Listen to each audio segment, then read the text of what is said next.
House Minority Whip, Newt Gingrich of Georgia, and Al Swift, Democrat of Washington State, a member of the House Committee on Administration, which conducted the review of the House Post Office. Congressman Gingrich, why is this so important to you and your fellow Republicans that these documents be released now rather than later after the use by the U.S. Attorney? Let me say, first of all, Jim, that we moved last year to release these a year ago, lost only by a 7-vote margin. 200 members, including 42 Democrats, voted with us. We felt strongly, and that's been reinforced, frankly, by another letter we received late today from the same acting U.S. Attorney. We felt strongly once Postmaster Rhoda pled guilty to what is alleged to be 20 years of using the House Post Office, working with Democratic members for 20 years, according to the U.S. Attorney's statement. We felt that this evidence ought to be released to the American people. Furthermore, as recently as 2 hours ago, we received a letter from the acting U.S. Attorney saying that despite the vote 1 year ago for the House to turn everything over, as recently as July 20th, which is the date of this newest letter, he still is not sure he's gotten everything. And he cited specifically the Speaker's counsel, the Speaker's lawyer, not cooperating. So we're in a situation from a Republican standpoint where the Speaker's lawyer, the Speaker's chief of staff, seem not to have been cooperating. The former police chief said flatly under testimony that he was asked not to cooperate by the Speaker's lawyer. We now have this new evidence. None of us believe that this was a 20-year-old ongoing scandal. And when you read the 7-page announcement by the U.S. Attorney on Monday, there's plenty there to say the American people deserve to know what's happening in their U.S. House. This is something we tried to do a year ago. We feel strongly the American people deserve to know what's happening in their Congress. Congressman Swift, why shouldn't the American people know what's happening in their Congress? Well, the American people are going to know what is happening. It's very important, because there's a lot of obfuscation that's been going on here, that the House Task Force was first of all looking at administrative changes that needed to be made in the post office. We did that. Those changes are in place, and the post office is operating now in a way that I don't think anyone criticizes. It's important also to understand that every piece of the information covered by the resolution we had today is in the hands of the House Ethics Committee and in the hands of the U.S. Attorney. Furthermore, I think it's important to know that, that the task force, a bipartisan task force, issued a report. Actually, the Democrats had a report and the Republicans had a report. The Republicans were involved, not only had access to the information, they helped develop it in the process of being a bipartisan investigation.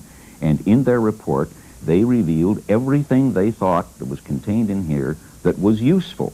Now, we're arriving at a point where you say, why not release it? The answer is, the U.S. Attorney in charge of this investigation has informed us on his own that if you do this, you run the serious risk of jeopardizing an ongoing criminal investigation.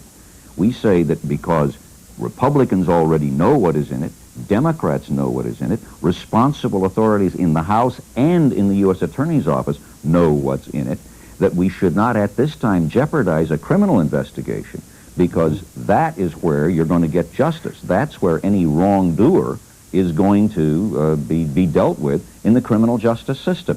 Why jeopardize that when all of this, I'm sure, when that is over, will come out anyway, and I think people will find it rather boring and not particularly interesting. Certainly, they're not going to find any smoking guns. What's your answer to that, Congressman Gingrich? Gentlemen, first of all, the world looks very different if you're a Democrat who's been in control for 40 years and if you're a Republican. I just talked less than an hour ago with the ranking Republican on the Ethics Committee, who said, Fred Grandy of Iowa, who said flatly, they do not have all the things that are mentioned by the U.S. Attorney in his letter which came today. And frankly, Congressman Grandy was shocked by the gap between what he believes the Ethics Committee has and what the Speaker's own counsel has not turned over to the Ethics Committee. So I think you'll see some developments next week on that front.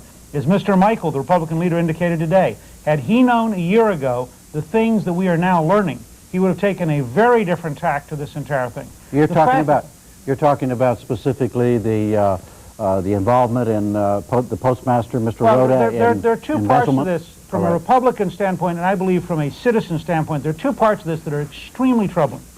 The first is that you have an explicit statement on Monday by the acting U.S. Attorney. And notice, he's the acting U.S. Attorney because the Democratic administration fired the U.S. Attorney. So they dragged this out for several months beyond what would have happened, I believe, had Jay Stevens still been in office. So you have an acting U.S. Attorney.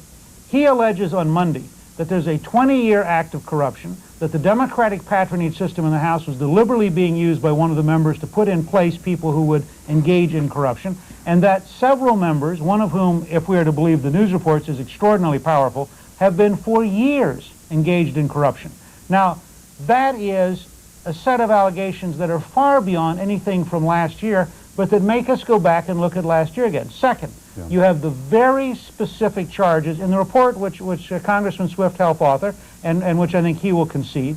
You have very specific charges in there by the former police chief that it is the Speaker, the Democrats' lawyer, who explicitly says to the police chief for the Capitol, do not cooperate with the U.S. attorney. All we're saying is, if there has been a process of foot dragging, and we have a letter as recent as July 20th of this year from the acting U.S. attorney, if we have that kind of foot dragging, then certainly the country deserves to know, and the country deserves to judge on its own what's going on here.